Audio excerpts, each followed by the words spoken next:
గురించి ఏం పేరు మీ పేరు? ఒక గణేష్ అండి. గణేష్ ఏం చేస్తుంటారు? నేను సిస్టమ్స్ నెట్వర్కింగ్ అండి. సార్ గణేష్ ఏం లేదు, ఎలక్షన్ దగ్గర పడ్డది, ఇంకొక 20 రోజులు కూడా ఉంది. ఏ నియోజకవర్గం మీది? నాది పశ్చిమ అండి, పశ్చిమ నియోజకవర్గం. కంచరపాలెం కంచరపాలెం కింద వస్తుంది. వస్తుంది. ఎవరు గెలుస్తారు అనుకుంటున్నారు? అంటే నా ఉద్దేశం అంటే 50-50 ఛాన్సెస్ ఉన్నాయి. ఎందుకంటే ఒక పక్క టీడీపీ ముందుకు వస్తుంది, ప్లస్ వైసీపీ కూడా ముందు పథకాల మీద బేస్ అయ్యి అది కొంచెం రావచ్చు అనిపిస్తుంది. అదే మార్కెట్ ప్రజెంట్ అయితే 50-50 ఛాన్సెస్లో ఉన్నాయి అవి. టీడీపీ తరపున ఎవరు? టీడీపీ తరపున ఇతను గణబాబు అండి. గణబాబు. వైసీపీ తరపున? వైసీపీ తరపున ఆడారి అతని పేరు సమ్ తెలీదు. నీకు ఎంపీ భరత్ గారి గురించి తెలుసా? తెలుసండి. ఎలా ఉంది ఆయన అవకాశాలు? ఎవరు ఆయన ఇద్దరులో బొత్స గారు అంటే భరత్ గారు వస్తే బాగుంటుంది, ఎందుకంటే బై ఎడ్యుకేటెడ్గా ఆయన పొజిషన్లో ఉన్నారు కాబట్టి. ప్లస్ వాళ్ళ తాతగారు ప్లస్ తరపున కూడా మంచి పనులు చేశారు అతను. అంతే. చాలా చేశారు కదా నేను కూడా, కరోనా టైంలో హెల్త్ క్యాంప్స్ పెట్టడం కానివ్వండి. కరెక్ట్. ఐడియా ఉంది. అది ఉపయోగపడింది కానీ 50-50 ఛాన్స్ ఉంటుంది అది కూడా అండి, హెల్త్ క్యాంపస్ అవన్నీ. నేను ఎందుకంటే ఇప్పుడు జనాలు ఏంటంటే ఇప్పుడు ఎక్కువ భారం పడిందని కొంతమంది అంటున్నారు. 30% అయితే అలాగే అంటున్నారండి, జనాల మీద ఎక్కువ భారం పడిందని వైసీపీ వాళ్ళండి. అదొక ప్లస్ పాయింట్. అది మీది రూరల్ ఏరియా ఎక్కడ? సరే సిటీయే. రూరల్ ఏరియాస్లో ఈ పథకాలు తీసుకున్న వాళ్ళు ఇంపాక్ట్. రూరల్ ఏరియాలో అయితే వైసీపీ అండి, వైసీపీ రూరల్ ఏరియాలో అయితే నిజమే. రూరల్ ఎందుకంటే వాళ్ళకి వచ్చిన పథకాలు సిటీలో ఉన్న వాళ్ళకి ఎవరికి రాలేదండి. అదే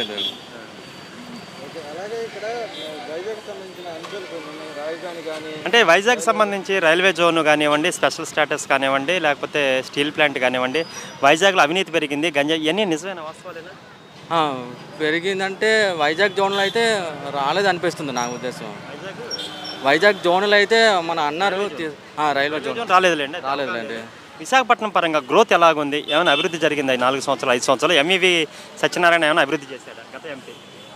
లేదండి, నాకు తెలిసి అయితే ఏం లేదండి.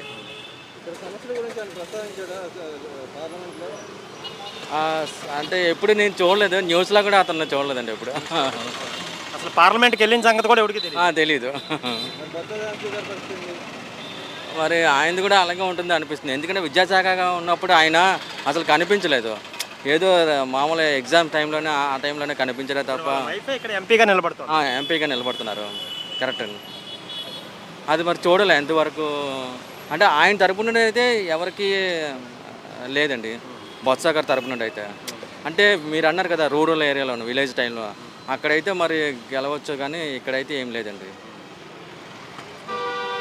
వైసీపీ ఏంటంటే మామూలుగా మీకు విలేజ్ సైడ్ అయితే వైసీపీ అండి బలంగా ఉంది, ఎందుకంటే వాళ్ళకి వచ్చిన పథకాలు ఇక్కడ ఎవరికి రాలేదండి. అందరూ విలేజ్ నుండి వచ్చి వైజాగ్లో ఉంటున్నారండి అందరూ. సో అందువల్ల ఏంటంటే అక్కడ వాళ్ళకి ఇక్కడ బెనిఫిట్ పొందారండి. లోకల్గా ఇక్కడ ఉన్న వాళ్ళకి అయితే 50% రాలేదు సార్ ఎవరికినండి. అదే. సో ఓవరాల్గా గవర్నమెంట్ మారే పరిస్థితి మారుతుందండి, డెఫినెట్గా మారిపోతుందండి. ఎందుకంటే కూటమితో వస్తున్నారండి, వీళ్ళు సింగిల్గా వస్తున్నారు. మరి అంటే వీళ్ళు కొన్ని మైనస్ ఉంది, ప్లస్ ఉంది వైసీపీలో. అందువల్ల ఇప్పుడు జనాలు ఏంటంటే లాస్ట్ టైం తెలంగాణలో అయింది కదండి, అలాగా తెలంగాణలో అయింది కదండి మన కేసీఆర్ గారు కాంగ్రెస్ తరఫున. అలాగే 50-50 ఛాన్సెస్ అండి. ఏం పని చేస్తూ ఉంటారు కోటేశ్వర గారు? నేను అడ్వకేట్ ప్రస్తుతం ప్రాక్టీస్ చేస్తున్నారా? Okay sir. విశాఖపట్నం మన సీతమ్మదారిలో ఉన్నాము. ఏ నియోజకవర్గం చెందింది సార్ ఇది? విశాఖపట్నం 3 అనుకుంటాను. ఉత్తరమా? ఉత్తరం. మీకు ఎట్లా చూడొచ్చండి ఇప్పుడు ప్రస్తుతం ఇక్కడ ఉత్తరం తరపున ఎంపీగా కూడా భరత్ గారు నిలబడతా ఉన్నారు. భరత్ గారికి విజయ అవకాశాలు ఉన్నాయంటారు ఏమైనా? మీ అభిప్రాయం ప్రకారం ఎలా ఉంది సార్? విజయ అవకాశాలు అంటే ఆయన తండ్రి బట్టి రావాలి ఒకటి.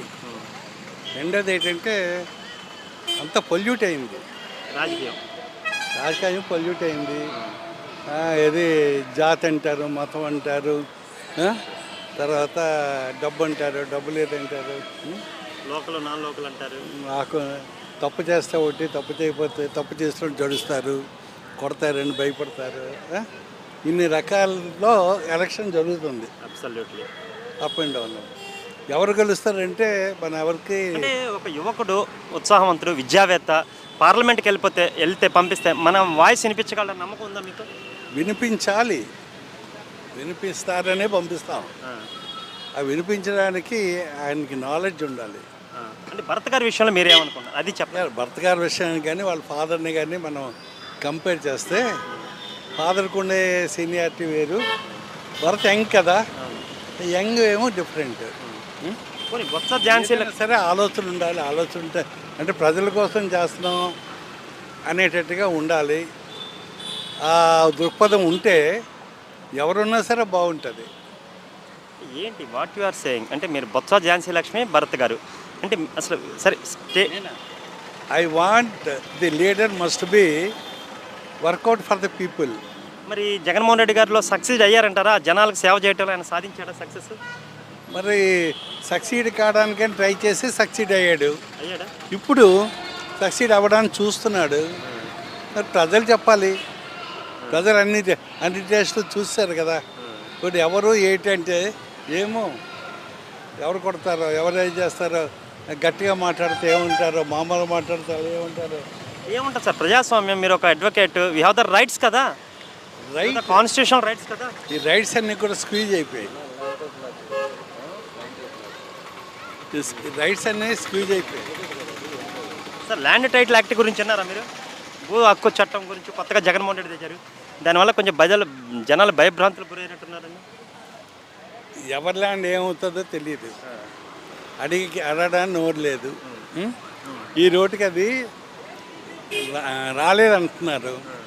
అవకాశం ఇస్తే వచ్చున్నాం, కానీ ఒక విధంగా అది not good for everybody, not good for everybody, not good for everybody because ఎవరి ప్రాపర్టీ ఏమైందో మనకు తెలియదు. ఎందుకంటే రేపటికి ఆయనే కానీ వస్తే డిఫరెంట్గా ఉంటుంది. ఆయన అసలు అవకాశాలు ఉందా మళ్ళీ జగన్ అవడానికి అవకాశం ఉందా? మీరు సీనియర్గా మీరు చెప్పండి. అవకాశం ఉందా అంటే మనం ఖచ్చితంగా చెప్పలేము. ఛాన్స్ లేదు. ఛాన్స్ లేదన్ను ఉన్నది. ఎందుకంటే భయం భీతి రెండు ఉన్నాయి. నా ప్రకారం ఏమంటానంటే ఎలక్షన్కి 13వ తేదీ ఎలక్షన్ కదా, 12వ తేదీ నుండి రాజకీయాలు మారుతాయి. కాదు సార్, ఇప్పటికీ జగన్మోహన్ రెడ్డికి అవకాశం ఉందని మీరు భావిస్తున్నారా? అవకాశం ఉంది అని నేను భావించట్లేదు. ఎందుకంటే రావచ్చు రాకపోవచ్చు. ఎలా ఉంది ఇద్దరిలో ఎవరైతే బెటర్ అనుకుంటున్నారు?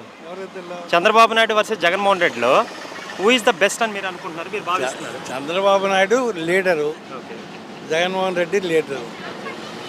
ఇక్కడ ఉండేది వ్యక్తులు పనిచేస్తారు. ఈ వ్యక్తులకి